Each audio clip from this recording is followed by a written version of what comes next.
I'm Ellen Carley, and I'm the conservator at the Alaska State Museum. I think it's helpful when I talk about conservation to start out with a little bit about the agents of deterioration. And some of them are environmental in nature. For example, the temperature and humidity that we keep the museum help with the preservation of the baskets. This image here is mold on a basket under the microscope if humidity is too high. For example, light is another agent of deterioration that we're concerned about. There's an example of dye on a basket that's faded. Pests we try to keep track of and keep away from our baskets. They particularly like wool and proteinaceous materials. That's a basket where the wool has been eaten away. This basket has little bore holes in it from insects. And then this image is depicting dust in the little interstices of the basket. And we try to keep the dust off the baskets as much as we can because on a microscopic level that's abrasive. It's also hygroscopic. It holds moisture against the surface of the basket and encourages biological growth. And there's pollens and other things in dust that can be nutritive for insects. So keeping the dust off the baskets is another way that we preserve them. Oops. About that. Human interaction causes more damage than anything else to the baskets that we've seen and that have been in the collection, and these are some examples of the kind of damage that we've seen. This basket was probably used to hold pens, so there's all sorts of ink staining in the bottom. This one has water damage. This one has been washed, and the dyes that were used in the basket have bled. And this one has a scorch mark, which was perhaps from being displayed next to a candle. Tears are a really common damage that we see on baskets. There's some tears there and in the bottom, and anywhere where the warps turn corners is a stress area on baskets where we often see tears and damage. Luckily, a lot of the pieces remain with some of the baskets, but if they get separated, then restoration's quite difficult. I'll show you some of the methods that I've seen used on baskets in the past that we have in our collection. This is an example of adhesive being used to try to repair breaks in a basket, and this doesn't work very well because the break edges and the surfaces that have contact are very small, and so putting adhesive over the surface doesn't tend to work. And you see it's a little disfiguring and makes the surface glossy. This is an example of adhesive in the bottom of a basket, and this can prevent future treatments that work better because the adhesive penetrates into the fibers of the basket and can be very difficult to remove. This is an example of adhesive which is also very stiff and what we would call a repair that's too strong, because if the basket tries to flex, there's a likelihood that a new tear will form somewhere along the sides of that very stiff repair. Here's an example of adhesive repairs on a basket that have not worked very well. And this one, they seem to put paper facings along with the adhesive, and the basket is still having difficulty. Baskets behave quite a bit like textiles in that they need to remain flexible for their forces to all work together and for them to be as strong as possible. So the forces aren't evenly balanced when there are these patchy repair techniques. This is a little bit better. This is a sewn repair technique, but it still doesn't distribute the stress as evenly as we might like. Each little point where the stitches go through is a point of greater stress, and over time those will probably become bigger holes. It's also a little bit visually distracting. This is an attempt to stabilize an area that had a lot of holes, and it actually works fairly well, and whoever did this was trying hard to have the basket look nice from the exterior because, oops.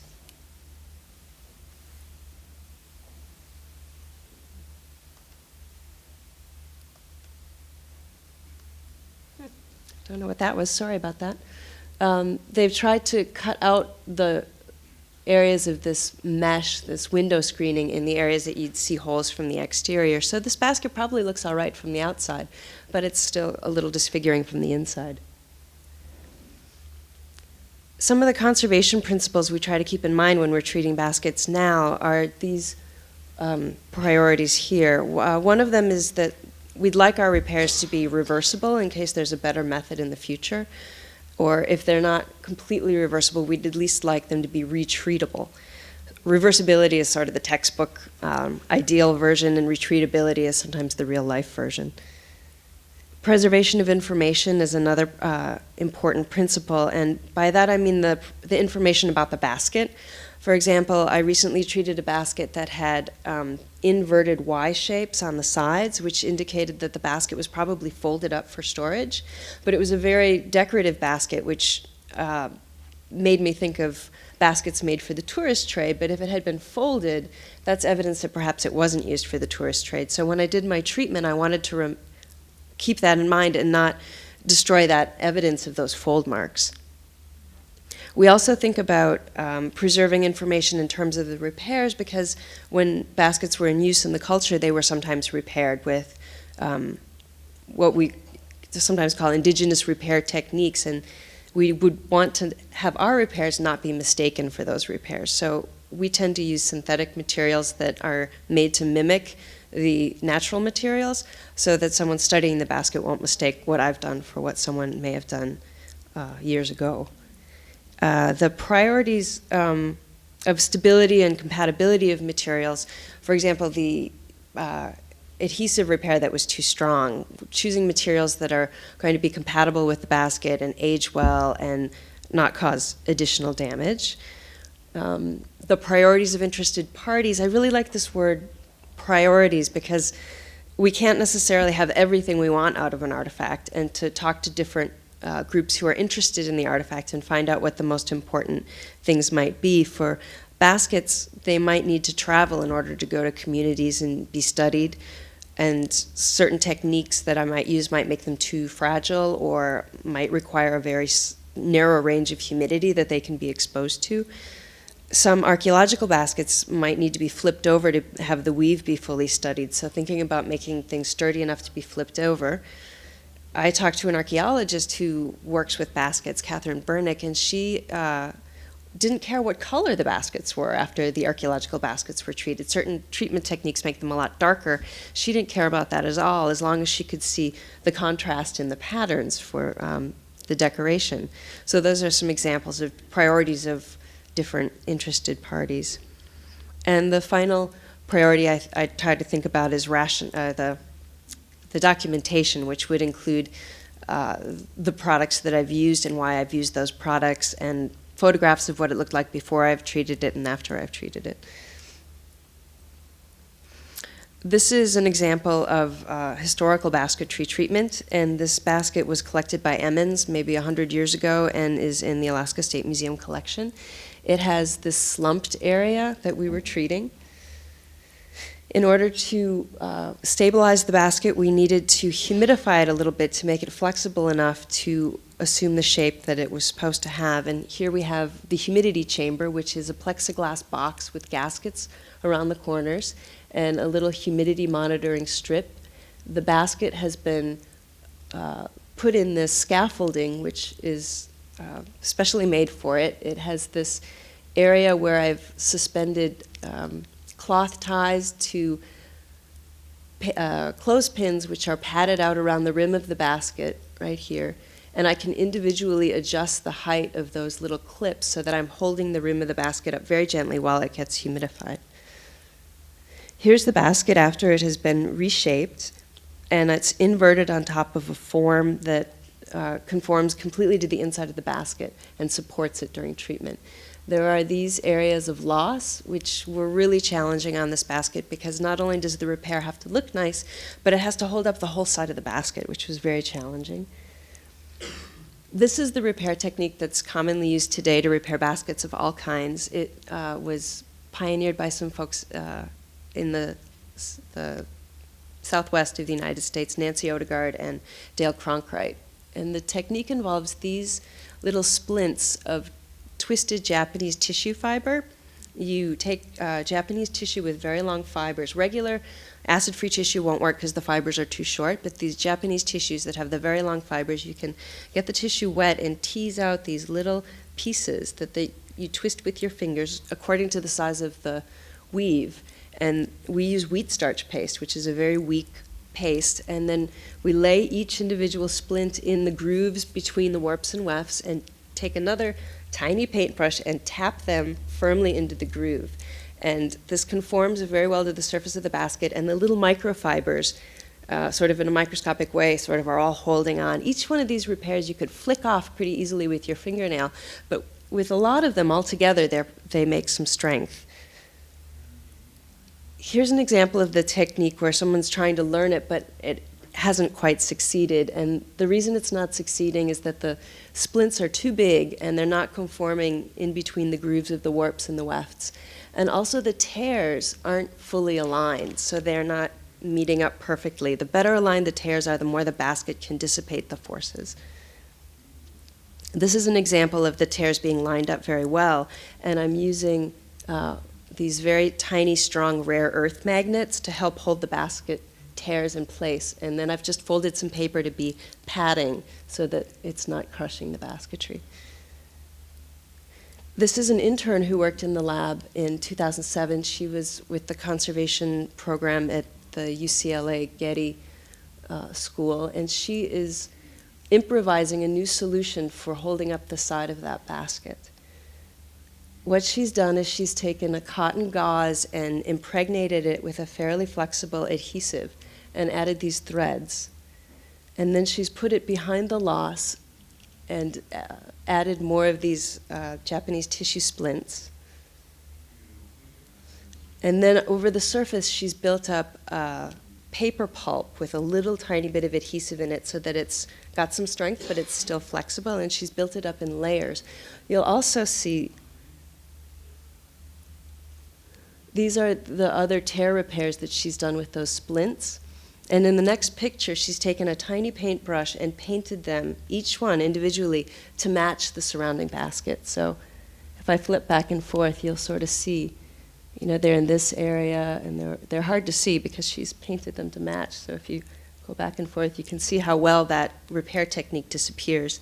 On the inside of the basket, we also put those little splints, but we tend to paint them a little lighter. So when you look on the inside of the basket, you can see where the damage had been, because otherwise you have to get really close to see it here.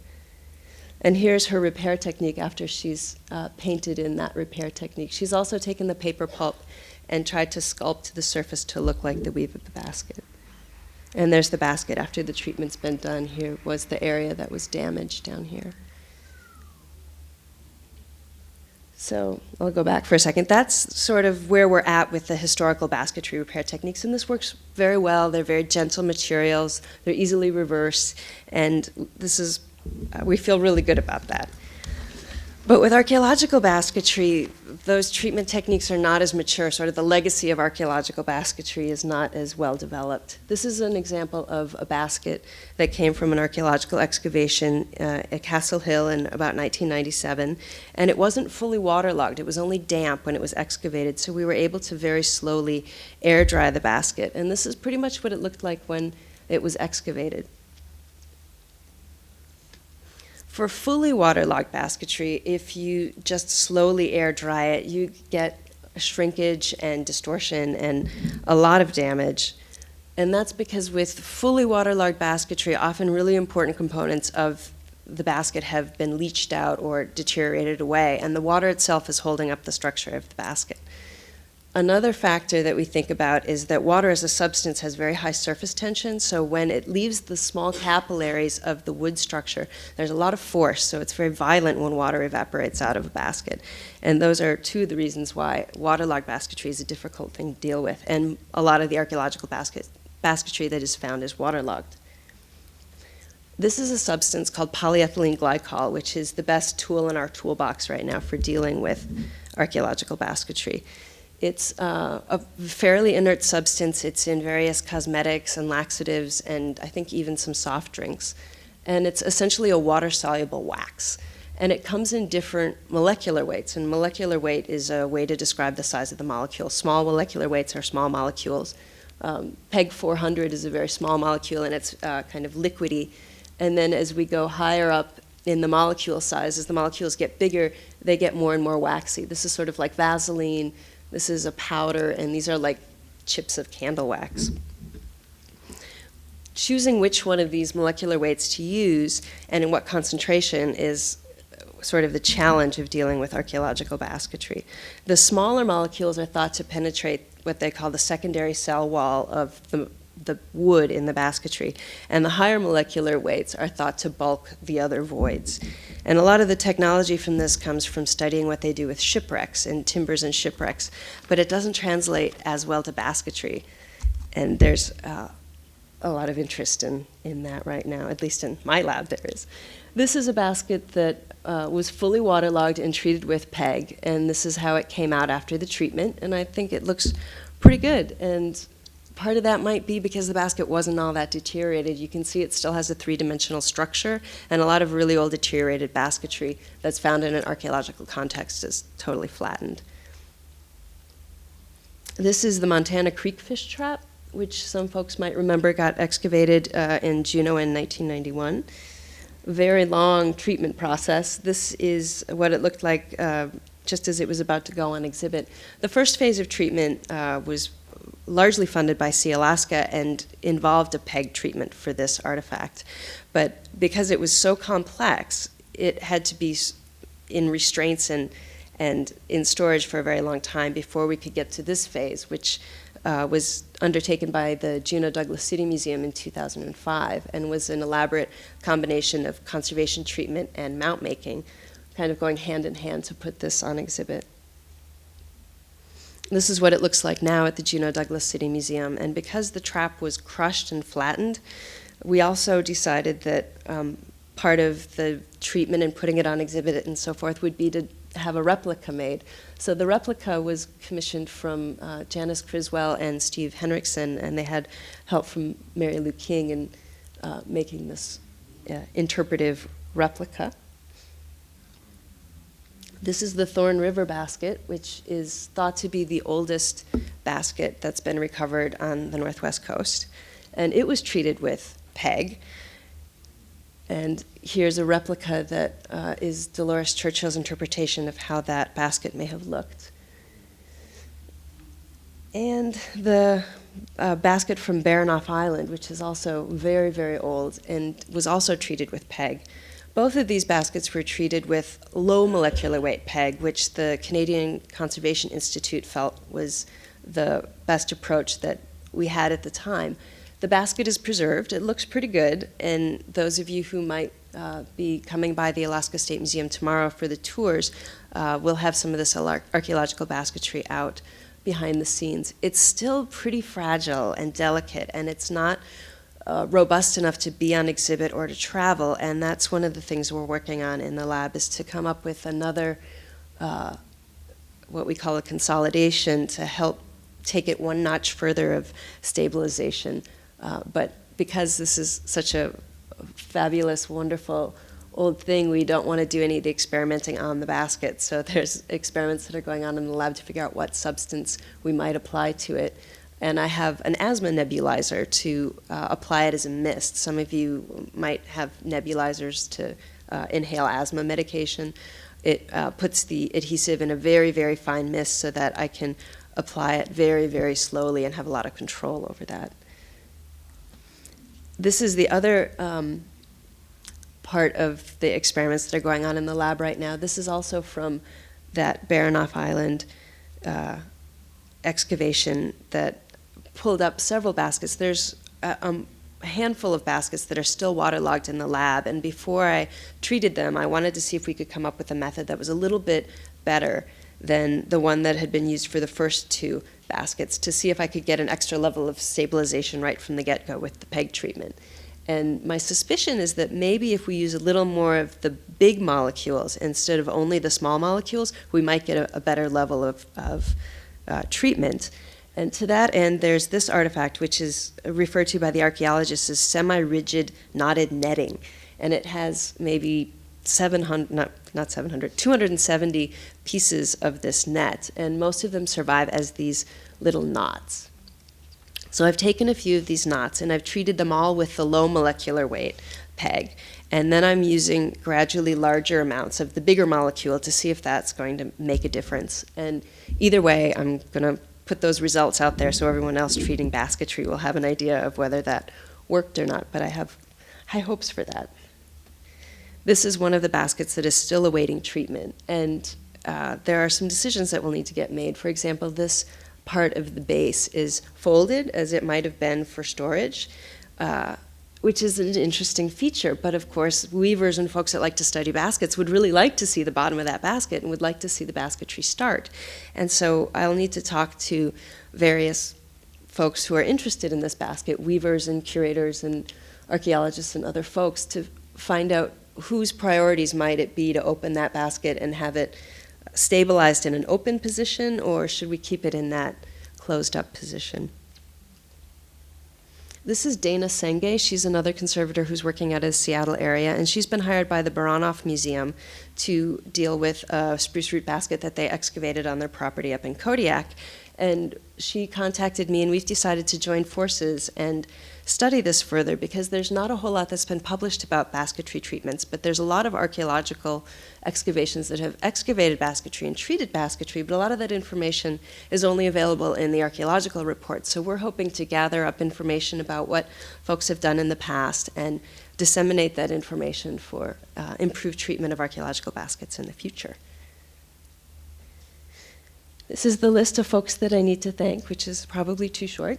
And I want to point out, this is my weblog, which I've been trying to put lots of documents and publications and information as I come across it, because I think the internet is an excellent place to be putting information that folks might want to know about. So that is my presentation, and I will turn the computer over to the next presenter, which I believe is Swapta.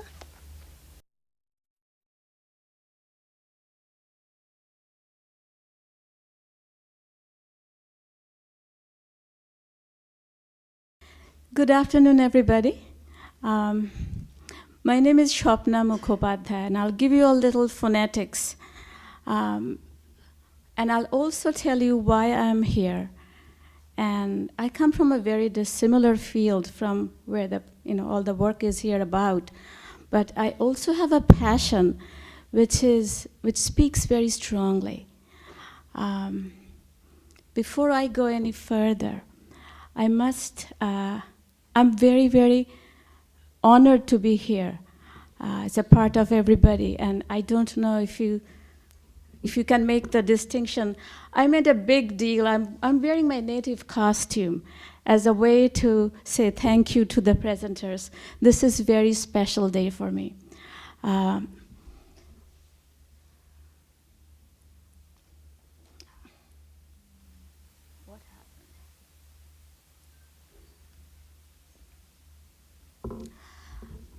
My name, Shopna Mukhopadhyay, doesn't look like what it is spelled like. The first name is more like shopping, Shopna. Indian names, I'm from India. Indian names are not phonetically translatable, and oftentimes, thanks to British, they got even butchered out. And I look at everything I do, and many of us do, from the post-colonial perspective. So this is another thing I really am very conscious about, that we cannot just go with the spelling the way it has been given to us, but we really have to deconstruct and teach people what it is, why it is, etc. The map of India, just to show where I'm from. I am from Kolkata, the city that was called Calcutta by the British. It's gone back to its old name, Kolkata. Again, we are shedding the colonial past. And my language I speak is Bengali, which we call Bangla. It's the same language that's also spoken in Bangladesh. So in my language, namaskar. The reason I'm giving you so much of myself to give you a feel for why I'm here.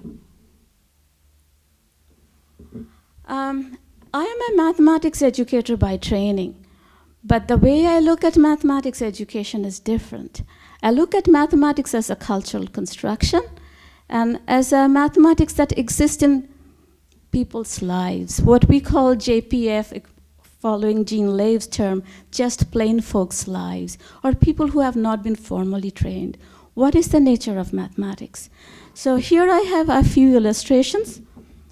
The first one, I started my journey studying the intuitive understanding of geometry in India among very poor potters and weavers in a very small village.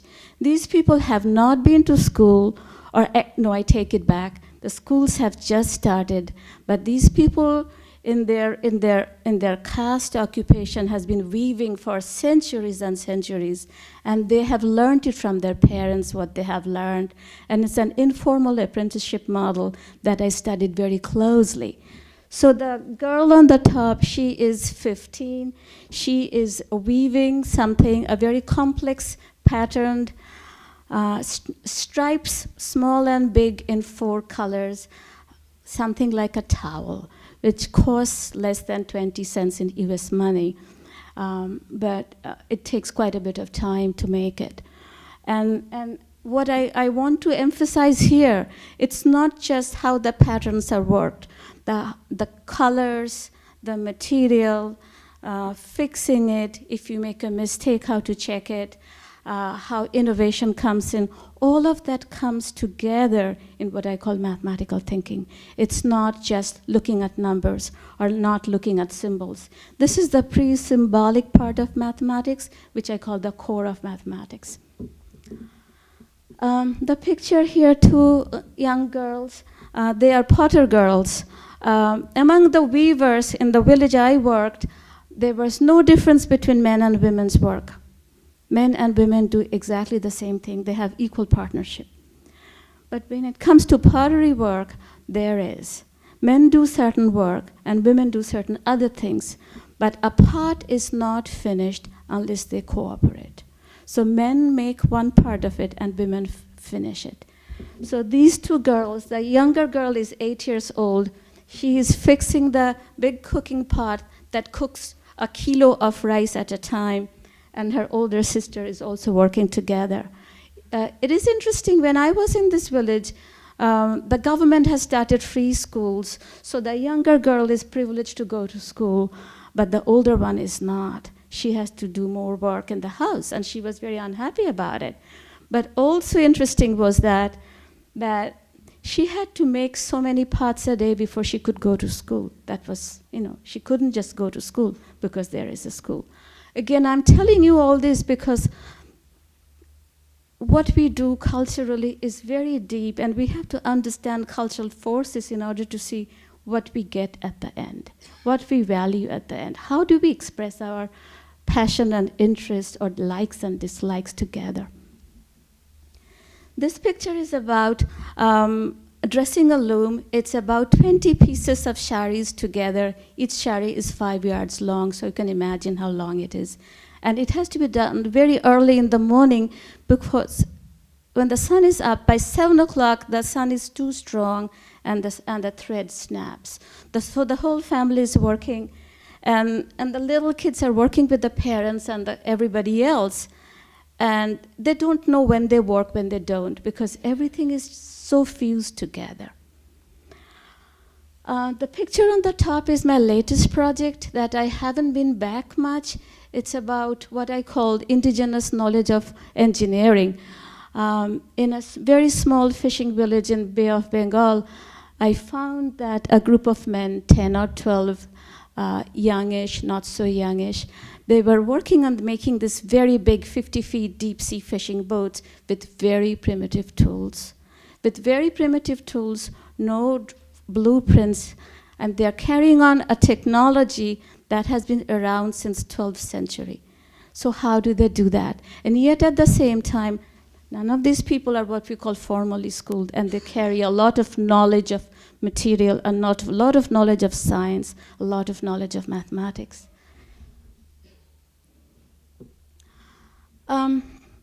More work that mathematical, these are also from India. These are from southern India. Women every morning, as a way to welcome the day, they do floor paintings. And this is done just for a few hours, and it's washed away, and it's not preserved. And it's a complex mathematics when you look at from the Western mathematical standpoint. But to these women, this is, a part of welcoming the day. It's a part of their everyday ritual. My work is very strongly influenced by this quote by Paulo Freire. The intellectual activity of those without power is always characterized as non-intellectual. We have seen this, and we are still seeing this. This is 21st century has started. We only consider certain people intelligent enough, smart enough, and others are not. And the examples that I started showing shows huge amount of human intelligence, mathematical intelligence, knowledge of science, and how do we bring that to the forefront is my work about. I first came across Tlingit baskets when I lived in New York City. I used to go to the museums as a way to spend my time, and I have never seen things like that before. I was totally awestruck by the pattern and the weave and the complexity of it. Then I moved to Seattle, and I at University of Washington, and I used to spend a lot of time in the museums just looking at it, and again, not just the complexity of the patterns itself, which are mathematically very rich, but also the shape and the pattern and the color, the interaction of the material makes a far more complex picture than just looking at one band at a time and how many shape is repeating in what ways. What is aesthetics? I'm influenced by the work of Franz Boas in a sense that he talks about no people, however hard their lives may be, spend all their time, I should read it from here, all their time, all their energies in the acquisition of food and shelter. Even the poorest tribes have produced work that gives them aesthetic pleasure. Coming from India, I have seen that over and over again. In my travels all over the world, I have seen that over and over again. It's art and aesthetics is a part of everybody's expression. Every culture has a way to connect to that. So how do we then connect that to the mathematics that also connects to that?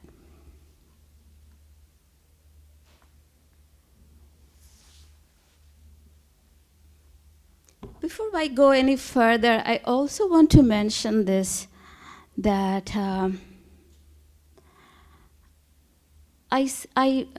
my passion is in studying alternative forms of knowledge of mathematics, knowledge of science, which is, I think it's about time we all pay attention to that.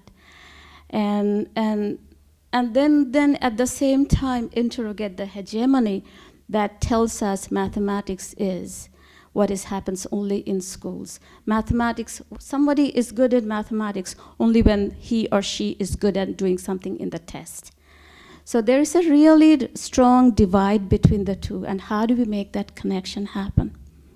So here I have put out a couple of definitions of what is a pattern. And it is, if you look at what is a pattern, if I ask you, and please feel free to join me, I want to keep this conversational. What is pattern? What does pattern mean to you?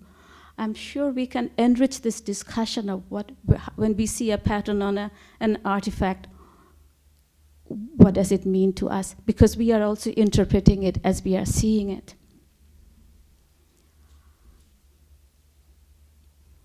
In every state standard, especially for algebra, one sees that algebra is the study of patterns, and it's left like that. And it's never really dealt in depth when we think about what curriculum we are designing for children. Shall I move it, or shall I keep it? Move it? Okay. What I study is called ethnomathematics. Ethnomathematics comes at the intersection of cultural history, cultural anthropology, and what we call mathematics in the Western sense. We have to keep in mind that mathematics itself is a human construction. People somewhere came up with that. And what we study in schools is the mathematics that was developed mostly by the Greeks and perpetuated through the European scholars. That doesn't mean that mathematics did not exist outside. For example, we know that zero was discovered both in India and also in Mayan, independent of one another. How do these things happen? It's people's work generates these ideas. How do we bring that notion into discussing what is mathematics? When I talk about mathematics, this is the mathematics that's in everybody's life. I'm also greatly influenced by a work of Alan Bishop, who says that in a pan-cultural sense, mathematics is found in 6 major human activities that we all are engaged in. Now, these activities, if we take a minute to think about it, we all count, we all measure, we all design, we doodle, we locate, we find things, we play definitely, and we have to do explaining. So this is the framework of mathematics that's in all cultures, out of which the practice or application of mathematics grows from. Am I going too fast? No? So I'm going back to ethnomathematics. The work of ethnomathematics has been pioneered by a Brazilian scholar called Ubiratan D'Ambrosio. And he describes it as a very broad category of the mathematics practiced among identifiable cultural groups, such as national tribal societies, labor groups, children of certain age brackets, professional classes, and so on.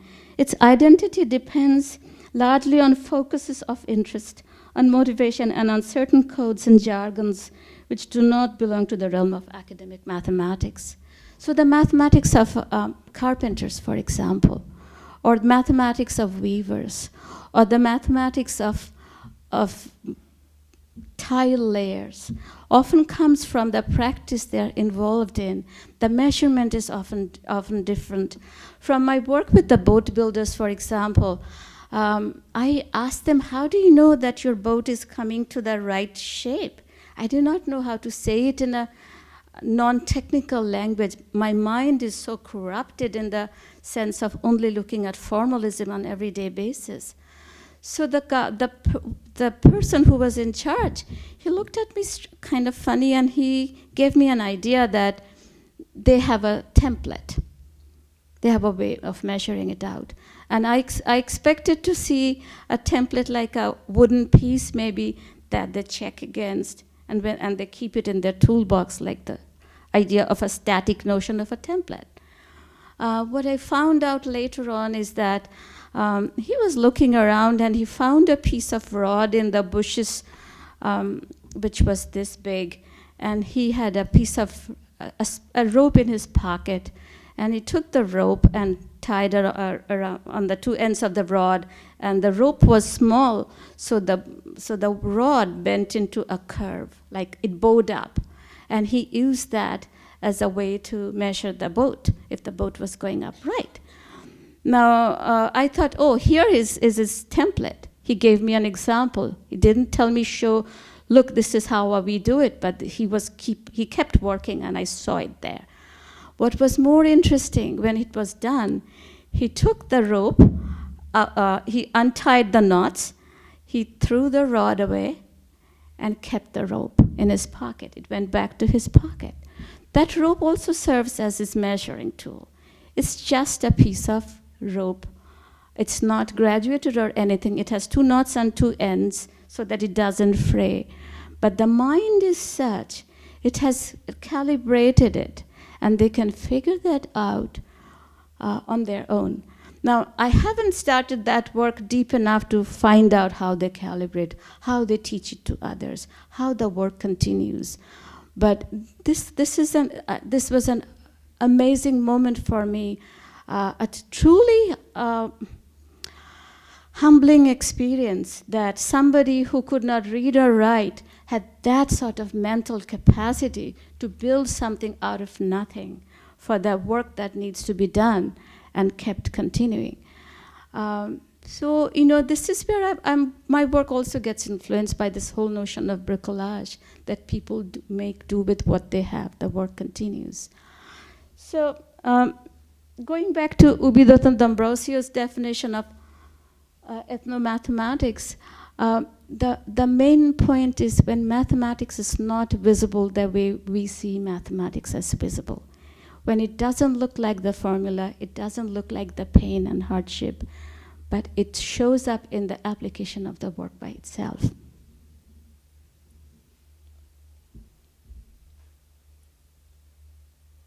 Okay. Hold on. So the work that I started looking at the patterns on baskets, especially the Tlingit baskets, it started a few years ago. I bought some slides, about 120 slides from Burke Museum, and most of them were Tlingit slides, and and some other neighboring slides as well.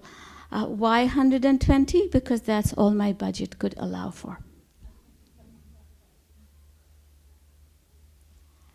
Now, so I got the slides, and I could see the patterns, but I really did not know much about the dimensions, and that was something I needed to know the size of it. And I was given the special privilege to go and measure some of them. And that was my another aha moment in getting to it, that the fragility of the baskets, that what Ellen was just talking about. Some of the baskets I was afraid to touch because they were old and they carried so much history about it. So again, when we look at just patterns on a basket, the history that brings to us is so powerful that it cannot be, that I could not disregard that. So my first cut of work was solely on secondary sources. I didn't even handle the baskets, I just had the photographs to deal with.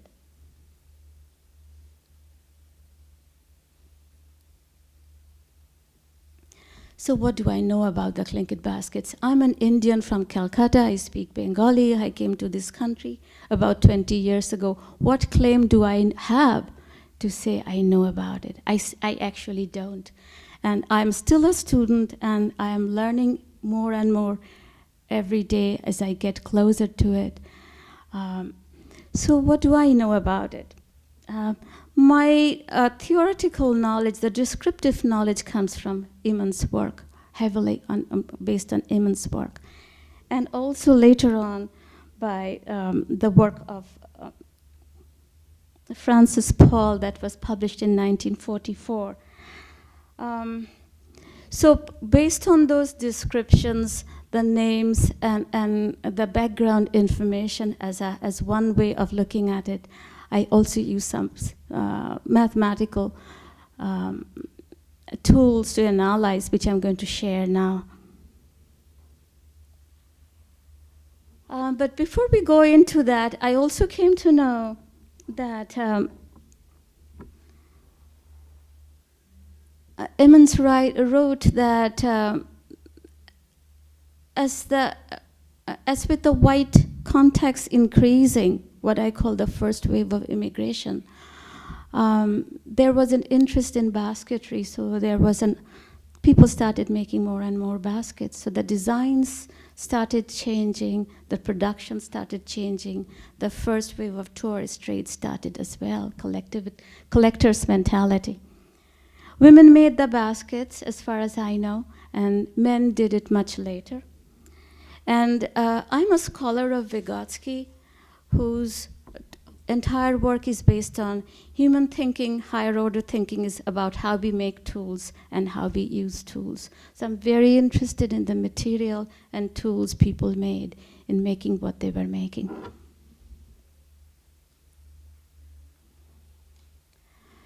So from Emmons' work, I have come to know that there were 23 types of baskets. Some were very specialized.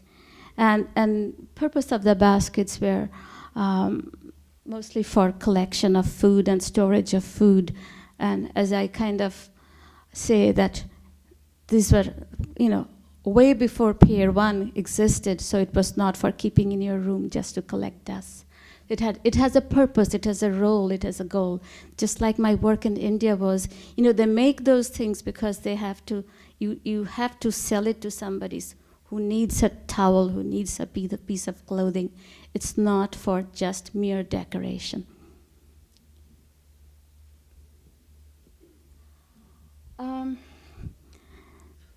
I'm going to skip on the description part, but these were very interesting for me for my categorization process. As I said earlier, I started with 120 baskets, out of which about 90 were Tlingit baskets. It's not any exhaustive sample, but within that, I tried to see what I got. And they were, the primary bulk of it was the berry baskets, which were 3 different sizes: the small berry baskets, the medium berry baskets, and the large one, which were the stationary baskets where the berries were brought into it. One of the things I was also interested is in the notion of flare.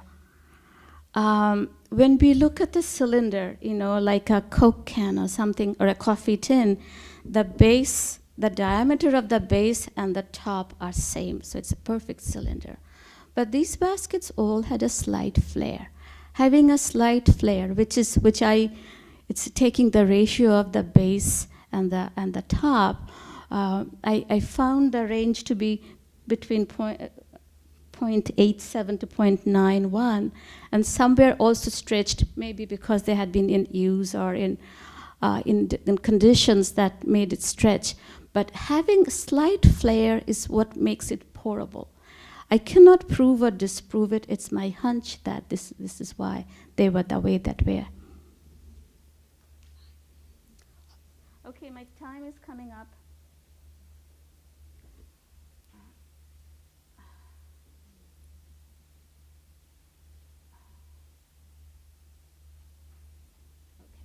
I'm going to cut my talk short, and I'm going to walk you quickly through the mathematical tools that I'm using. It's called transformational geometry, and it looks at how shapes repeat or shapes move or forms move to form a continuous pattern. And within that, how to look at symmetry.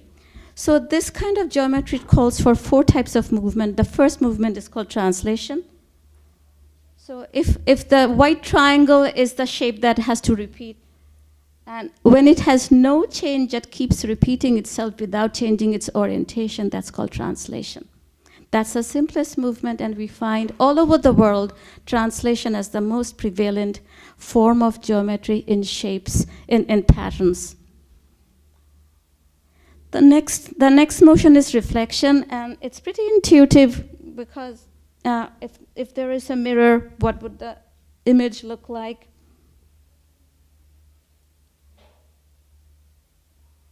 And then it generates a pattern like that.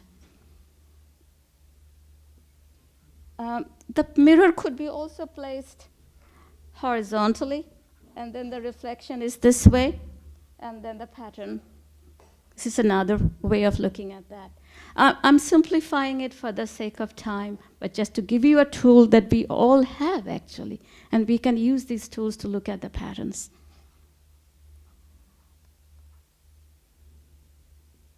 So rotation is another motion where instead of the green point is where the triangle is rotated, and it falls like that, and the pattern looks like this. And glide is the 4th motion, which is a combination. I'm going to run it quickly. And this is what it looks like. So in a nutshell, this, starting with our white triangle, these are the 4 possible motions that help us look at any strip pattern that we see on baskets or in woven artifacts. So I was going to spend some time going over each of these patterns, but for the sake of time, I'm going to cut it short. So I have a few questions that I'm working within my mind. Cultural knowledge in post-colonial era. This is our time to really reclaim knowledge, and reclaiming knowledge is also about reclaiming our pride and our identity. And this work is happening all over the world, actually. It has started taking baby steps. We heard about the work in New Zealand, decolonizing methodologies. We are looking at research differently. We are looking at research and fact-finding of what knowledge is from bottom-up approach. That's happening in Brazil, that's happening in parts of Africa and India and Asia. So this is something that really excites me about that. This also gives us a very strong hope about pedagogy and curriculum. You know, we have to break away from the curriculum and pedagogy that sorts people as smart and not smart. We have to really rethinking about school so that we can look at what makes people think about things, how to make mathematics and other ideas relevant to people's lives and their cultural identities. And this is what I usually call the subaltern way of looking at what knowledge is about. So I'm going to stop now. I don't think I have any time, maybe 5 minutes. If you have any suggestions to me as far as how do I go about, because the next part of my work is to talk to people, both young and adults, both weavers and non-weavers, and show the patterns and see what do they see in it. Maybe they see geometry in it. What kind of geometry? How do they talk? If we use those patterns one at a time as a probe for a dialogue, what do we get? I want to construct this cultural knowledge with your help. So let's talk. Thank you very much. Namaskar.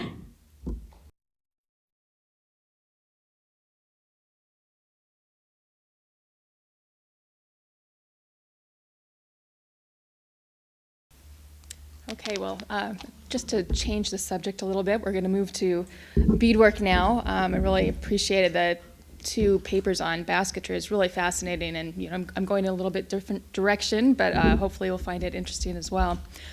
Before I begin, I just would like to acknowledge the weavers and beaders that I had the opportunity to meet yesterday at Fireweed Place. It was a really great afternoon, and I thank you all for your conversations and the opportunity to look at your ongoing projects. I'm particularly grateful to Della Cheney. Hi, Della, over there.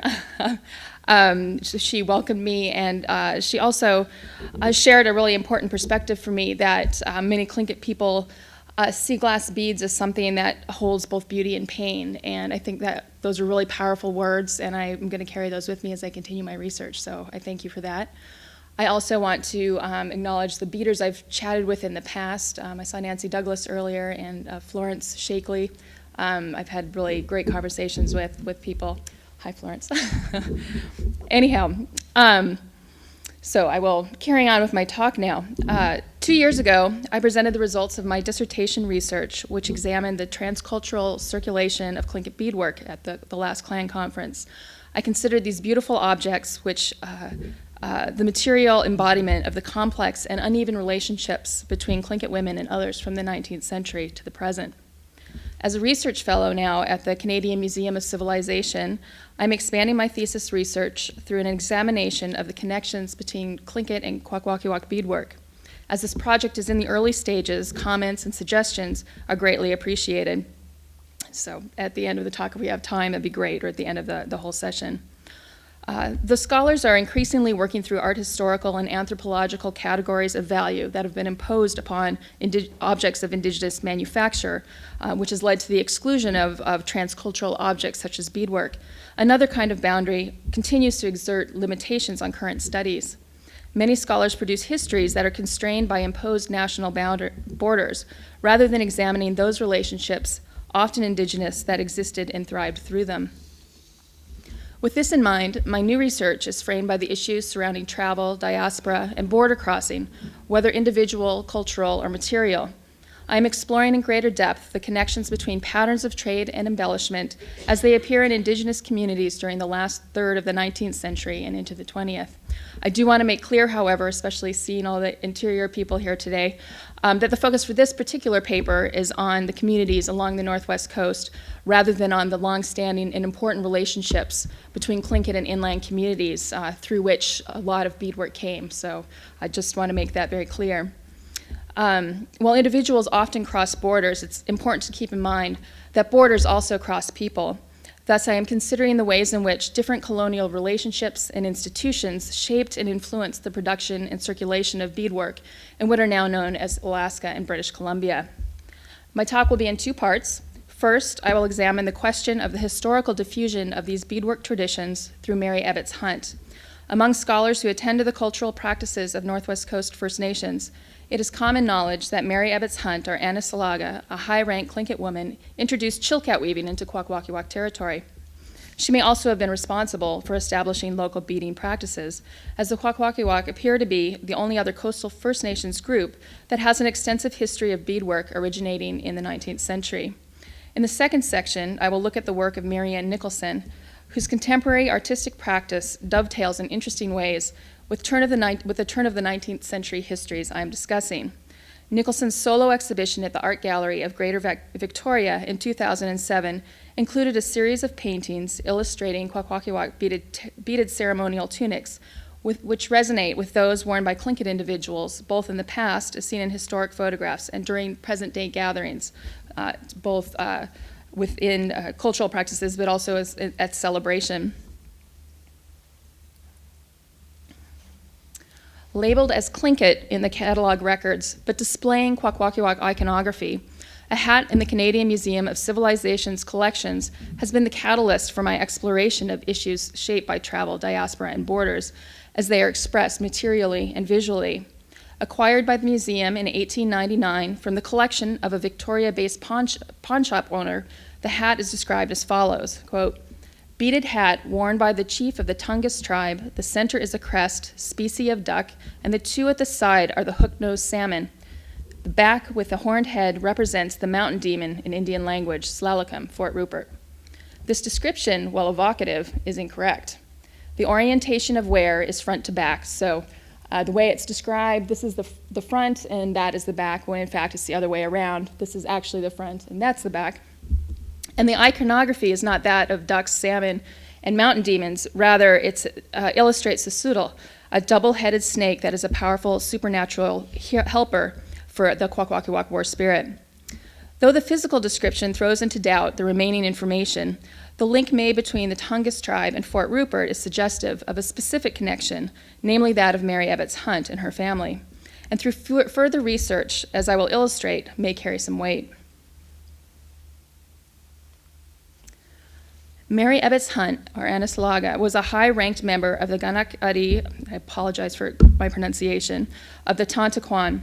As a young woman, Ebbets met her future husband, Robert Hunt, a Hudson's Bay Company factor of English descent, while traveling to Victoria with her family. She married him in the 1850s and settled at Fort Rupert. Over the years, the Hunts had 11 children. Mary Ebbets Hunt is perhaps best known for introducing chilkat weaving to Kwakwaka'wakw territory, although mention of this highly significant event is rarely more than a footnote to the career of her son George Hunt, who was anthropologist Franz Boas's collaborator. And here I just show you two examples of Mary Ebbets Hunt's chilkat robes. The different porosities of cultural and territorial borders become apparent when we begin to look at the spread of chilkat robes. Ebbets Hunt had little trouble crossing the still nebulous border between Alaska and Canada in the mid-19th century, but the cultural borders between Tlingit and Kwakwaka'wakw were not so easily traversed. Hunt's daughter, Elizabeth Wilson, recollected, quote, "She wove many other blankets until she was quite old. She stopped weaving only when the Fort Rupert people walked in on her to learn how to weave like her. She refused to teach them, as tongus, or chilkat blanket making, was a right of her own tribe," end quote. As I continue my research, one of my lines of inquiry is to discover, through interviews with her descendants, how this privilege has been translated through time. In addition, the issues surrounding cultural property and access to indigenous knowledge have particular resonance today, and I will discuss that further in the final portion of my talk. As the CMC hat suggests, Mary Ebbets Hunt or her descendants likely introduced beadwork to Kwakwaka'wakw territory. This assertion is supported by the presence of two similar hats in the Royal British Columbia Museum, which are attributed to Mary Ebbets Hunt, as they were acquired by the museum from the family of one of her descendants. Though the beading style is different, the iconography is similar, suggesting that either Hunt or one of her 7 daughters may have made them. A fourth hat, collected by ethnographer Adrian Jacobsen in 1882, is located at the Ethnological Museum in Berlin. Jacobsen described it as a, quote, celebration and dance cap, used when no religious dance is being performed, end quote. Though the attribution is simply quacudal, this is also quite likely to have been the work of Mary Ebbets Hunt or one of her daughters, as her husband Robert and their sons George and William assisted Jacobsen as he collected ethnographic material near Fort Rupert. The significant difference here is that the hat depicts a pair of wolves rather than a sassoodle. And though I don't have images of them today, I have also come across a photograph in a mid-20th century publication illustrating yet another hat with similar iconography, but a Tsimshian attribution. Marian Nicholson, whose work I will be discussing shortly, also told me about a sixth hat in the Smithsonian collections. Turn of the 19th century photographs also provide links between beadwork and the Hunt family. This image from 1894 illustrates a similar hat being worn by the man on the right, the one wearing the Chilkat robe. The photograph was taken during the province exploring expedition, and the related newspaper article discussing the expedition's visit to Fort Rupert reads, quote, the Hunts, who own and conduct the store, dressed up in full war costume and showed us their skins that they had secured from trading, end quote. Photographs taken in Alert Bay suggest both the spread of beadwork from one community to another and also the beaded embellishment on other kinds of regalia, including tunics and dance aprons. In the photograph on the left, another hat, along with an elaborately beaded tunic, is worn by the man on the left. And Bill Holm, I was hoping you might help me identify that man. I'm sure he's identified, I couldn't find it myself.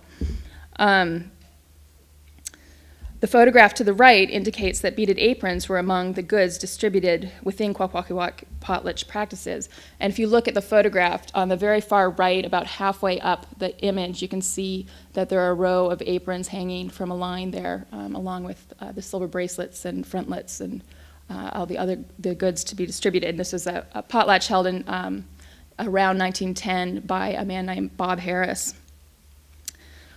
As I continue my research and conduct interviews, I am hoping to discover if the same sorts of privileges regarding Chilkat weaving also pertain to beadwork.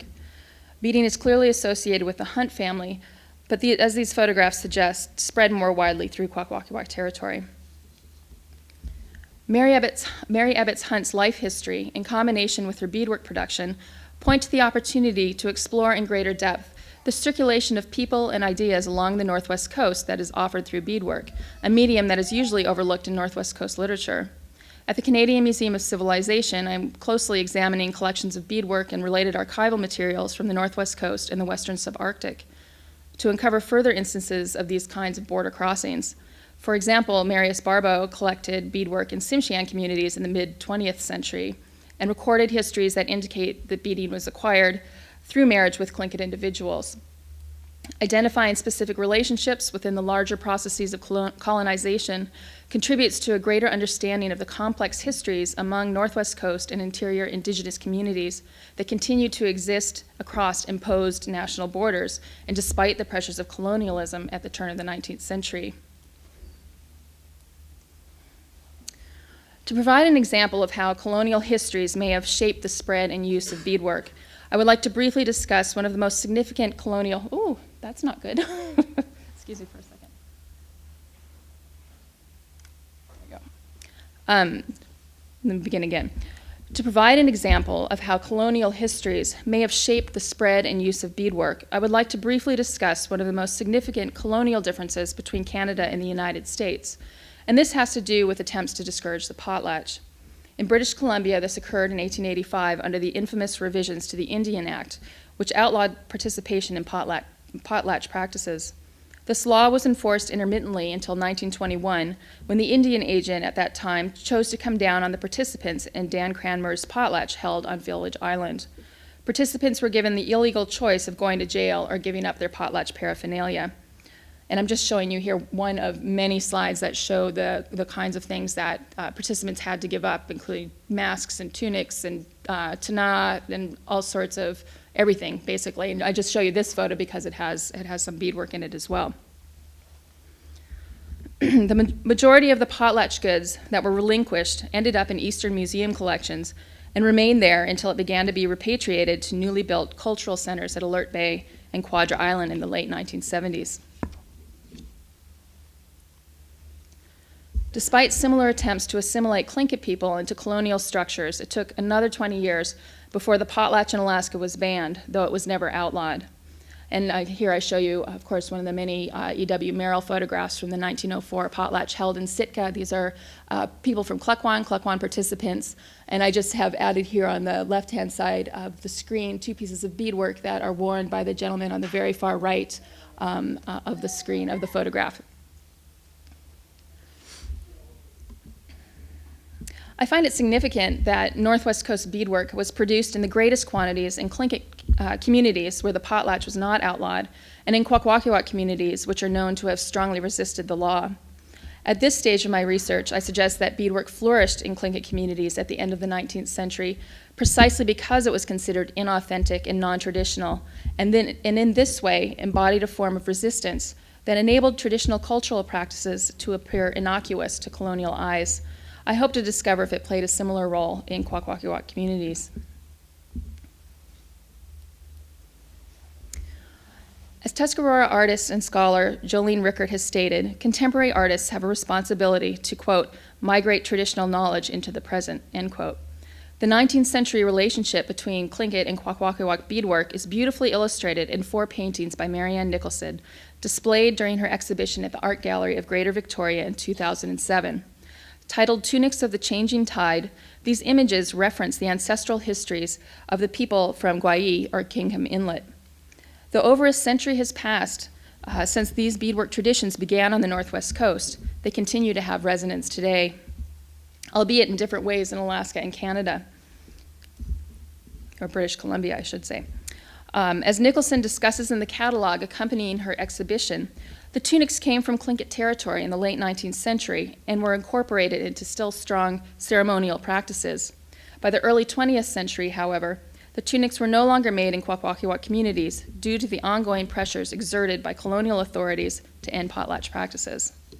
Nicholson states, quote, the tunics, which the young men are starting to wear again at the beginning of the 21st century, seem new, when in fact they were originally introduced over 100 years ago. They had just fallen out of use. End quote. The statement reveals a significant difference between the entwined visual and material histories of the Kwakwaka'wakw and Tlingit, related in part to the different histories of potlatch suppression. In Alaska, tunics continued to be made and worn throughout the 20th century, both at ceremonial events as well as in public performances that were used as fundraisers, often for the Alaska Native Brotherhood or Sisterhood, groups that fought strenuously for the rights of Alaska Native people during this era. And I show you a photograph of the Mount St. Elias dancers taken in the 1930s. I believe it was in the Yakutat A&B Hall. And you can see that they're wearing beaded tunics, of course. In addition, Tlingit women were beading souvenirs for sale through the Alaska Native Arts and Crafts Cooperative, contributing economically to their families, and in the case of souvenir dolls, transforming generic tourist dolls into those with a strong Tlingit identity. Nicholson's work is also an excellent example of the limits of outsider knowledge and the possibilities of cross-cultural translation through contemporary art. She expresses herself from a Kwakwaka'wakw worldview, which is accessible through an understanding of the language and a connection to the specific people and place. As a PhD candidate in the Department of Linguistics at the University of Victoria, her increasing fluency with the language has deepened and broadened the connections with that worldview and added layers of meaning to her artistic practice. At the same time, she works in spaces and media that illustrate her fluency with the idioms of the contemporary art market, rendering her pieces accessible to a non-Kwakwaka'wakw audience as well. Nicholson comments that, quote, "Perhaps much of what I create remains somewhat obscure because much of the knowledge base is derived from, comes from inside Kwakwaka'wakw concepts. I believe, though, that not everything has to be understood in order to create a connection between myself, my artwork, and the viewers of my work. I like to provide clues, but I want the viewer to have some input into the reading," end quote. As Charlotte Townsend Galt writes, the obscurity that Nicholson refers to is a deliberate means to delineate boundaries because, quote, "A culture which is under severe duress needs protecting from further encroachment. For an artist, that means limiting disclosures and protecting borders," end quote. Just give you a closer up view of her tunics. While these painted tunics share a similar shape to those produced in Tlingit communities, the representations of beadwork are quite different. Tlingit tunics tend to represent a single crest figure embellished with floral motifs along the cuffs and edges, whereas Nicholson's tunics are rich with representations of significant ancestors, their helpers, and symbols of wealth. And I don't know how well you can see it, but on this left panel in the lower right, there's the date 1929. This is an important date as it represents, quote, "the year that the Kwakwaka'wakw population reached its lowest point after contact due to epidemics and wars. It is also the year our population started to recover," end quote. In addition, each panel is framed with a series of circles to illustrate both the cycle of life and warrior counts. Townsend Galt points out that the painted frame is a recurring visual device used by Nicholson because many of her canvases emulate the size and shape of button blankets. The robes, or blankets, and I'm quoting, "are embodiments of the transformative human-animal connection that is one of the foundational beliefs of all Northwest Coast cultures. It animates both specific ancestral histories and shared community stories," end quote. The significance of the histories depicted on the tunics is doubled by the protective framing of the button robe. And here I show you the second pair with wolf figures, and on the right-hand side, a tree of life, and river otters, I believe, on the arms of that one there. Like the objects created by 19th century Tlingit beaders and those made by Mary Evetts Hunt, Marianne Nicholson's contemporary art practice embodies the complex realities of a specific time and place. By unpacking the overlapping histories of Tlingit and Kwakwaka'wakw individuals and communities in the past, we can better understand the stories and histories of the present. The challenge, of course, is to examine these histories in a way that is sensitive to the limits of different kinds of knowledge, evocative of the complex and intertwined histories of Indigenous and non-Indigenous people of this region, and at the same time, engaging in such a way as to provoke questions, ideas, and new ways of thinking about the arts of the Pacific Northwest. These transcultural and transnational connections continue to resonate, as just last year, Marianne Nicholson traveled here to Juneau to participate in the Northwest Coast's Artist Gathering, held in conjunction with Celebration. As a successful artist who produces work for use in her own community, as well as for sale in the art world, an often difficult balancing act, Nicholson's presence might be seen as a kind of reciprocity, a return of contemporary knowledge in exchange for the material objects and knowledge that traveled south in the past. As Nicholson states in regard to her tunic paintings and the reemergence of tunics in her community, quote, "I'm using them as a symbol of this cycle, the cycle of our history." Thank you.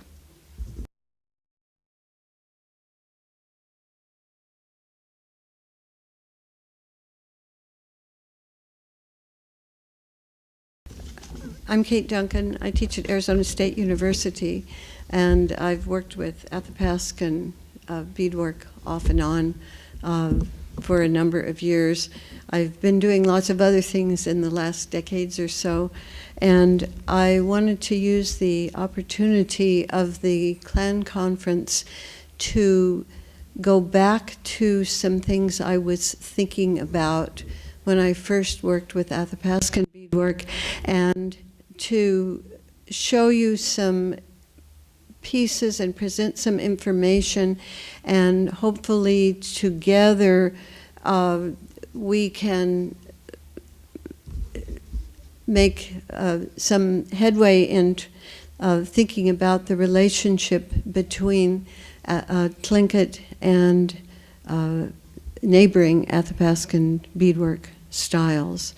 So that is my purpose here, and I'm hoping that there will be some questions raised, that there will be some of you who will share your thoughts on them. You may disagree with what I think I'm seeing as I look at museum collections, and of course I don't have access to the kind of knowledge that you have access to. But I'm hoping that together we might understand a little better what the dynamics were. Let's see. How am I?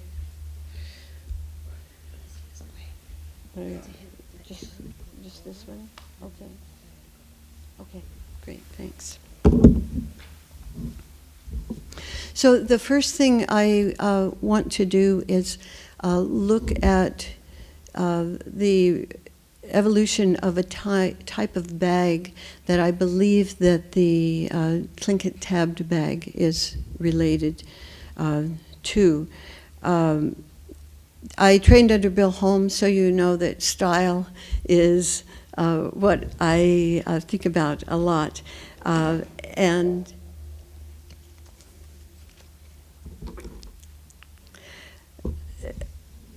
for several decades, I've studied beadwork of the subarctic Athabascans and their neighbors, seeking to identify and define characteristics of style and the distinctive differences between those styles that appeared in the corpus of all of northern Athabascan beadwork. In the course of working with that and doing some publishing on it, of course, I was encountering the beadwork of the neighbors of the Athabascan-speaking people, and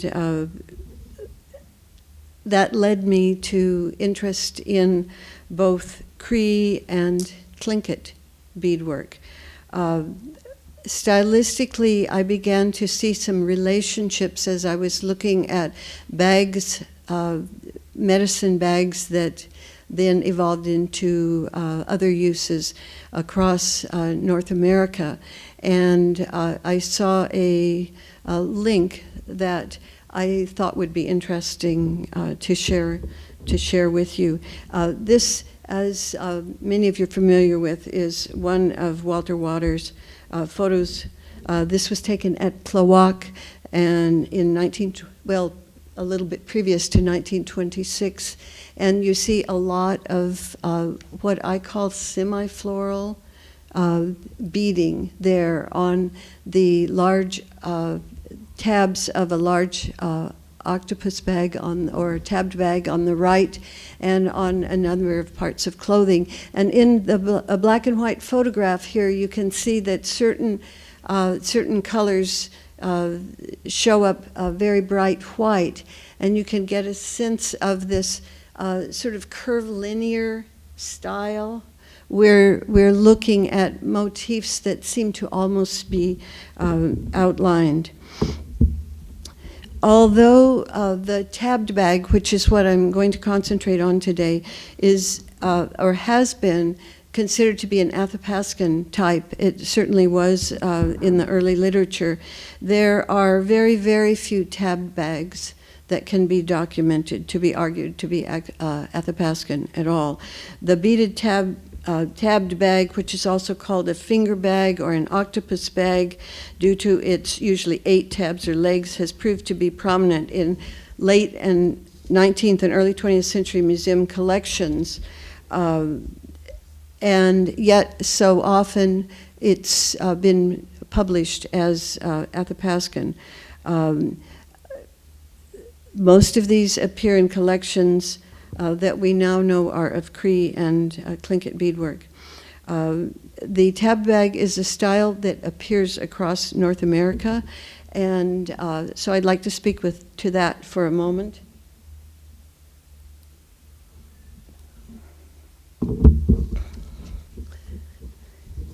I chose some of my favorite ones. Some of these they're very, very beautiful.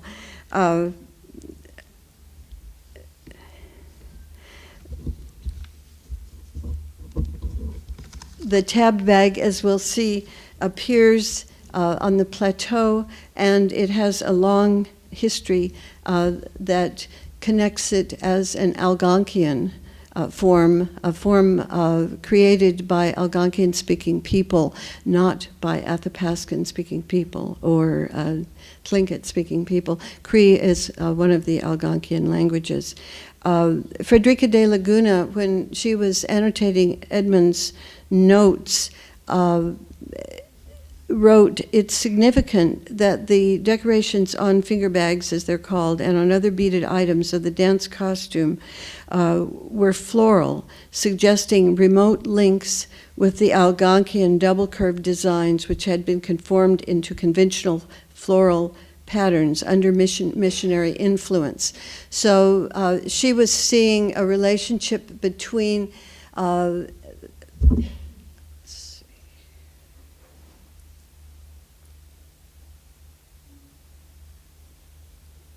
getting worse at technology every day. Here you see how there's the pattern goes up and up on either side. And then in this case it goes out, but often in a double curve it curves around like that. And that's what she was seeing. But I found that the comment in Emmons' notes that these finger bags were actually related to Algonquian material. Interesting, because looking at bags across North America, it's clear that Emmons was correct, though the importance of that double curve may not hold thoroughly. Ethnologist Ted Brasser from the National Museum of Canada, when pointing out the Cree Métis preference for the tabbed bag, suggested it was a Métis, or a mixed blood, mixed Cree French, usually, perhaps in some cases Cree English. It was a Métis invention. However, it's clear that links with bags as early as the 16th century identify a much more complex history associated with this bag.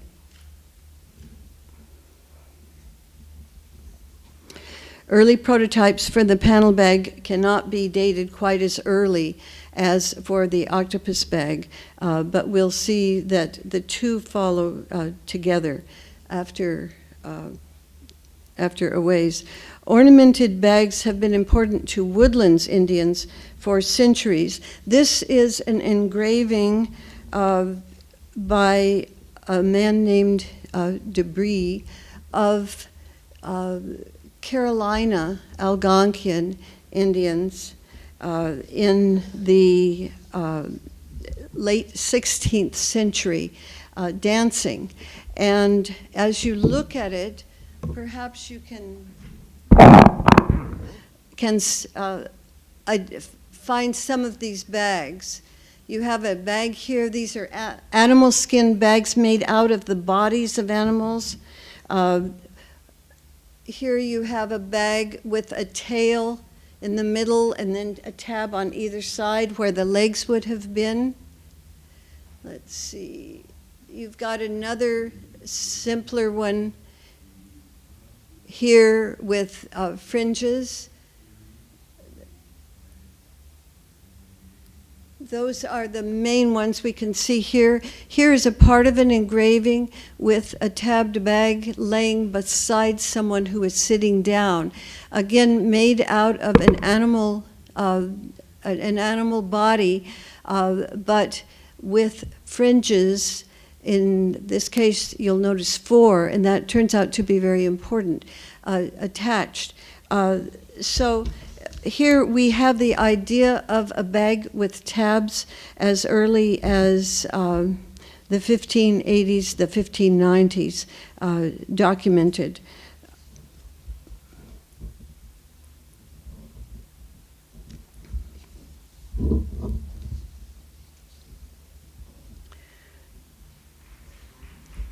Let me go back to this for just a moment. These are based on drawings by John White from 1590. And he titled this "Their Dances Which They Use at High Feasts."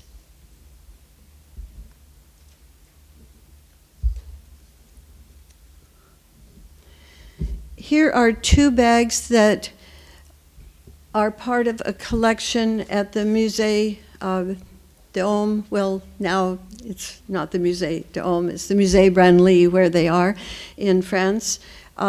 They're more formalized versions of the tabbed and the panel bag, the two types of bags that we are following. Here you see a tabbed bag on the left with 3 tabs, and then the panel bag on the right. These are made of hide, and they're painted mostly with red ochre, but also with some black. Looking here, you can see a bit of a geometric pattern on the pouch, and then these 3 tabs, and hanging between the tabs are fringes, which is something we'll want to remember. This bag also has a geometric patterning on it, on the pouch, and on this woven panel that hangs below. So I call these a tab bag and a panel bag, and we can trace them across the country. These were collected in the Great Lakes area as best we know, and they date from the 18th century. They were probably used for carrying medicine, herbs, and other things that had particular power. The fact that this type continued over centuries suggests to me that it was a very important bag.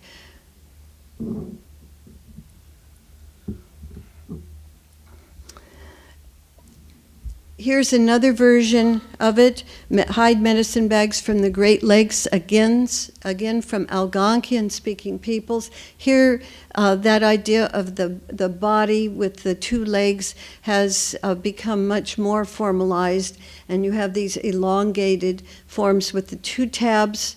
Notice still the fringe hanging in between. These are embroidered in porcupine quills with motifs that have to do with the sun and the upper world with the thunderbird and the underworld. We can't see these very well, but they're references that probably on this side, which would represent the underworld, reference the water where the underworld creatures live.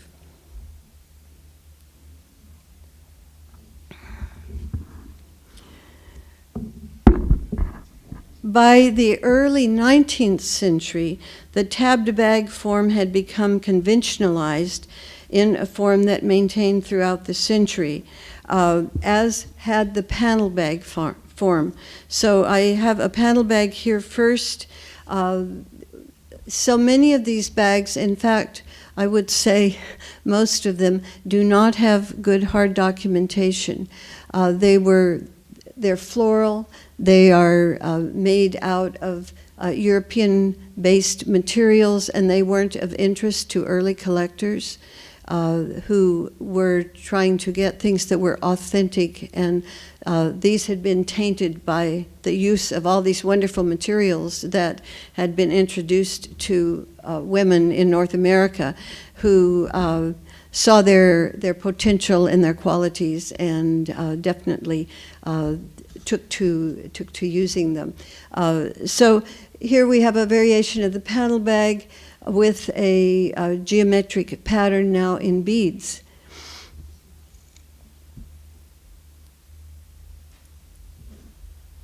And an octopus bag. or tabbed bag. This is an important one because we know who designed it. This was collected by John Ray, an explorer whose collection is in the Royal Scottish Museum. And he said that he is the one that drew the design for a woman to make it for him. And so this links us with European-based designs, which is something that I would like to go back to and search out at some point. But you'll notice this is a tabbed bag. It maintains the idea of the fringes between the tabs. It also has a very European-based pattern. This is embroidered actually in floss, quite faded, but I want you to look at the structure here. It's a bi-symmetrical, same on both sides with a center sort of rosette, and then this foliate or plant-like form that curves out on either side.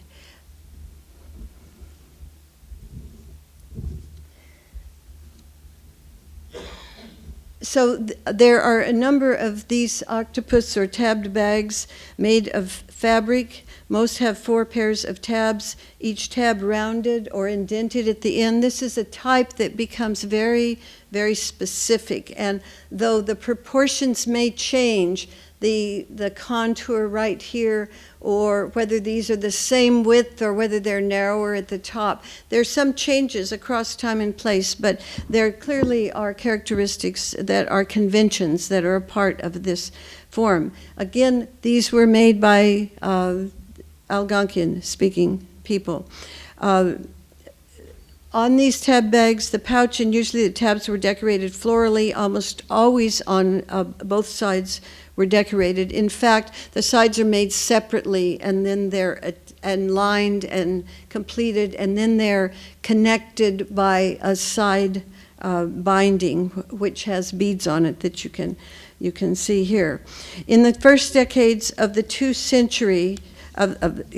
in the first decades of the 19th century, the 2 bag types, the panel bag and the tabbed bag, became favored forms amongst the Algonquian-speaking Cree and Cree Métis in the central subarctic, especially at Red River, where church women were teaching both bead and silk embroidery by 1830 to the native women. And in the central subarctic, teaching needlework was very important for Athabascan and Algonquian women, because according to the nuns and the missionary wives who were often teaching it, this was a sign of being a civilized woman to make such work. By the end of the 19th century, the tabbed bag appears to have become the preferred form, and there were far fewer panel bags. There's some evidence that the panel bags were more apt to have been used as the medicine bags, which may explain the declining presence as old medicinal traditions changed and colonization brought in new ideas about what men needed to do and what women needed to do and such.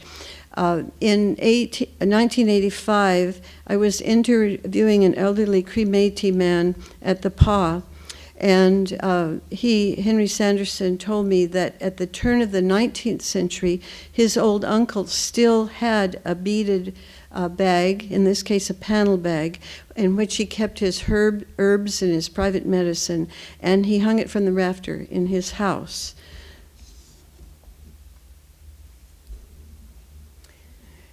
Here's another Cree Métis. We don't know the personal history of the maker, so we can't say whether she was full-blood Cree or part-blood, and maybe that doesn't matter because we're looking at cultural. But this is a particularly elegant bag.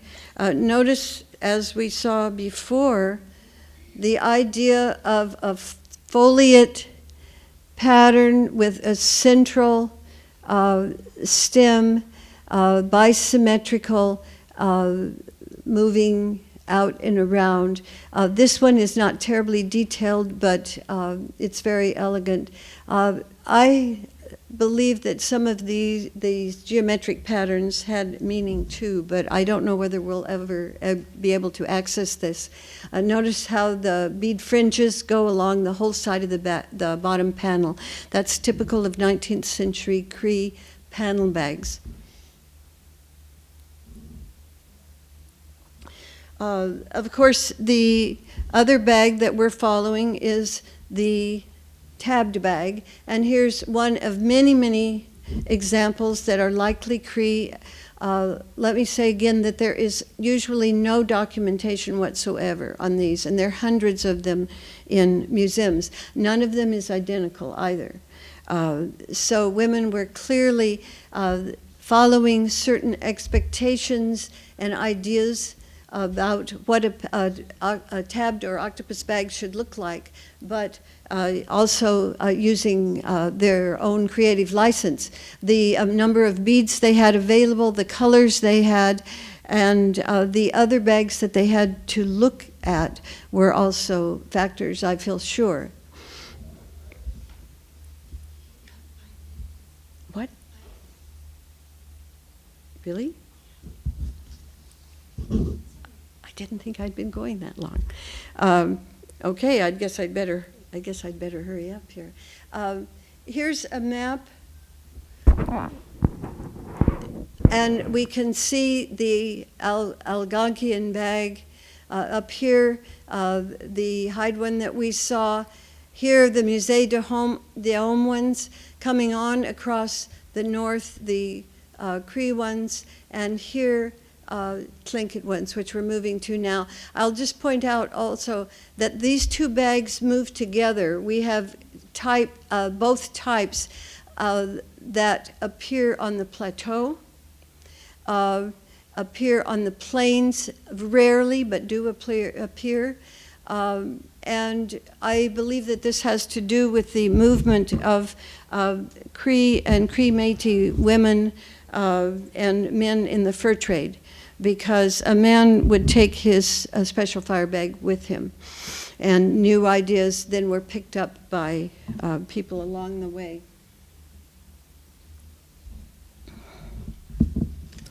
So let's quickly look at some Tlingit examples. This is one, I do not have a photo of the Taku chief lying in state, the winter in pond photo, but this is the bag that is in that. It's one of the earliest beaded Tlingit bags that we know about. Here, Chief Shakes lying in state, Wrangell, 1878, and you can see several pieces of beadwork, two shirts, but a tab bag up here in the corner, and it has those skinny at the top tabs that make me think this may have been made by a Cree person and traded in, because there were Cree bands who by the second half of the 19th century were living in British Columbia and had connections, particularly with the Tahltan, who had connections, especially at Wrangell, with the Tlingit.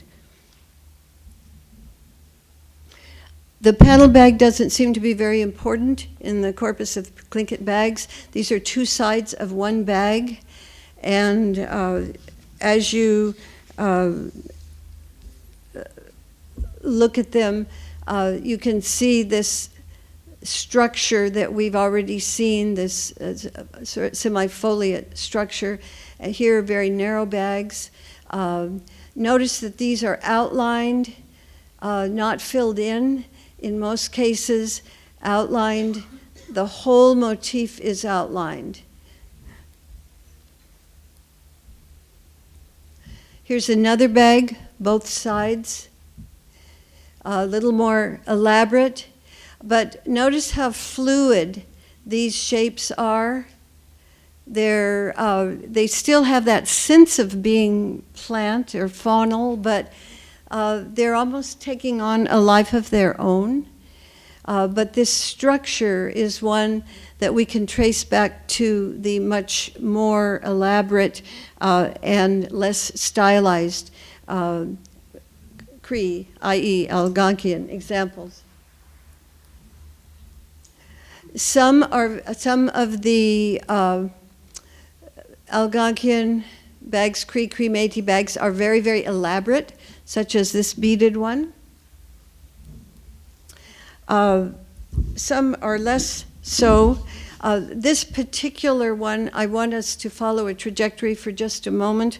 This is an important bag. It was given to George Simpson, the governor of Rupert's Land in circa 1840, by Cree women when he came to visit. Notice the structure. The central, this is sort of a medallion and of an official sort of edging on it. Beadwork down the tabs, often along a rivulet that moves vertically along the tabs. Here's a slightly simpler one. We don't have much information on it, but you can see that this structure remains the same. She's filled in a little more in here, but she's used the white beads to create the structure. Notice what's happening here to that medallion. It's becoming something else. Here's yet another one, a very beautiful one that in the Smithsonian, received in 1875. And now this almost has taken on a life. It's almost like a creature. It's no longer the vase form which these were based upon. And the woman has taken license with the colors here. Notice how she split the color there. I've wondered whether these are related to other kinds of motifs that have meaning that I don't know how to identify. Here's yet another one where that central vase form becomes almost an animal with legs, and you can see that there are similarities, but each one is a little different. But this is the much more prototypical tabbed bag that you see in collections. Notice that the figures are what I would call semi-floral. They don't tell us a lot about individual leaves. We can't identify the plants. Notice also that the color changes, but the way these are beaded, which is significant, means that the woman is not beading like the Cree women were, where they would bead an individual motif. Instead, the thread goes around, it outlines this, it continues. She simply changes the color of her beads as she goes on. Here she changes it. So all of these are continuous. So the entire motif, the leaves and the flower, are outlined in one three-lined band. And this is very typical of a lot of the Tlingit work. Notice also how the color is split right down the middle, two different colors, one on either side. And when you have a central motif, usually it's split at the central top, and you can see that again and again. So certain of these characteristics become established and are repeated again and again. Bracelets may have been one of the influences here.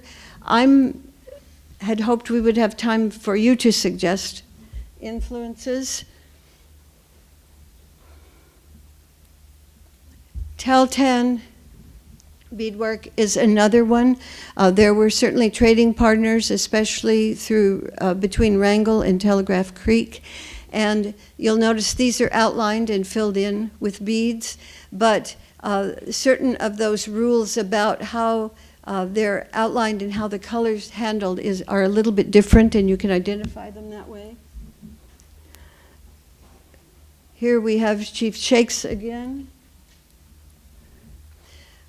And I want to finish up with 3 or 4 others, just so you can see some of the types that are most dominant in museum collections. You can follow that thread, which goes all the way.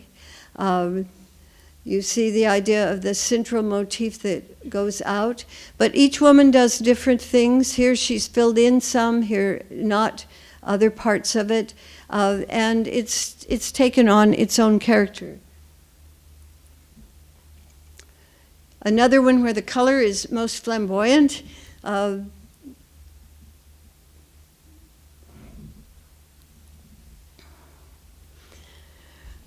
I wanted to stick this photo in because this bag we do know. And there it is in terrible color. This should be bright yellow, not yellow-green. But my scanner wasn't doing a very good job. But you can see that there are certain characteristics that maintain on this bag, which now does not have the same purpose that it had when the Cree first began making it. There were Cree bands in British Columbia. They had beadwork. We have collections from some of them. And Tlingit and Tahltan, people were seeing those. So this is my last image. Actually, I don't think there's a single beaded bag in here, but I stuck it in to remind us that this way of handling form is very ubiquitous and was in the 19th century. There were several things that I am interested in discussing. I don't know that we have time to do it now, but I hope that some of you may want to talk with me about some of these. I'm wondering about the various names that you've used for these bags, about whether the relationship that we see visually through museum collections with Cree-speaking peoples, Algonquian peoples, is a part of your traditional your oral history about these bags. I'm wondering why there are certain very distinct Tlingit characteristics, and what that means. I'm wondering if there were particular names for any of these patterns, and why so much of this beadwork is floral. It has been suggested that perhaps one of the most important components had to do with the rise in potlatching at the end of the 19th century, and the rise in wealth among certain people who didn't necessarily have the long crest history. So this floral form created a kind of possibility for a beadwork. Henry Young, a Haida carver, told Marius Barbeau the following when he was asked about the designs, the floral designs that he was sometimes carving. He said, when the engraver has nothing to use, meaning no crests that he has a right to, he carves flowers. And this was a Haida person. So all of these are questions, and I would really love learning from you if this makes sense according to your knowledge about this tradition. Thank you.